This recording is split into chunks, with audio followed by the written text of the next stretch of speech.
to say, hey, look, okay, we'll do the best we can. And they did pick up a versatile lineman in Coleman. And you don't know what the free agents that they brought in, you don't know how that's all gonna turn out. But now is the interesting part, Natalie. Again, we all know this. You can pick the groceries, but if you don't have anybody who can cook them, right? It doesn't matter who was picked. So now it's really up to Dan Quinn. It's up to Kingsbury. It's up to Witt to get these players, which was the big knock on, the former regime on getting these players in positions where they can succeed. Because you know that when Adam Peters picks a player, they are going to compete. I feel really good about where we are as far as picking the groceries. I love that.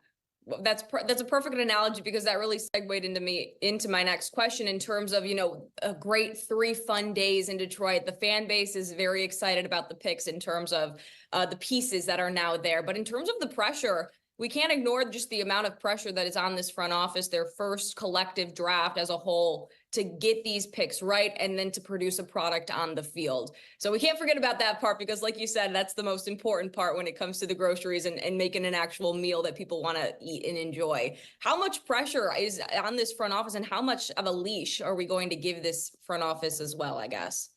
I mean, the pressure was there from day one. Right. Obviously, the leash is definitely, you got to give it a year. I mean, this franchise needs to give them enough time. Yeah. Adam Peters and Lynch, they were not that good the first couple of years with San Francisco. They weren't.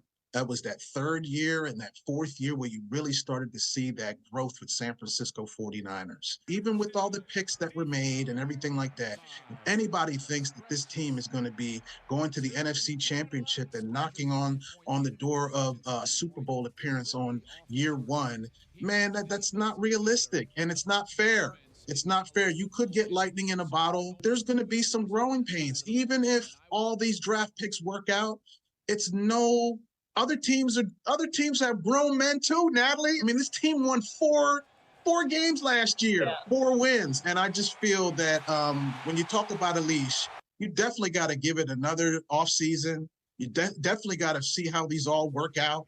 The culture has to be changed. There's so many things that still have to happen. But again, you got it right. And I think a lot of Commanders fans, or all Commanders fans, they need to be. And it was exciting, talking to fans in Detroit really quick before I let you go. One person told me that made the trip from D.C. to Detroit, he said there's finally adults in the room. So just that spoke volumes to me. So it's those small things that'll eventually become the big things in terms of wins on the field, Lou. We always appreciate your insight. Thank you so much, Lou. You're the best. Always, Natalie. Next time. Until next time, yes, stay with us. We've got more Toyota Sports Talk coming your way.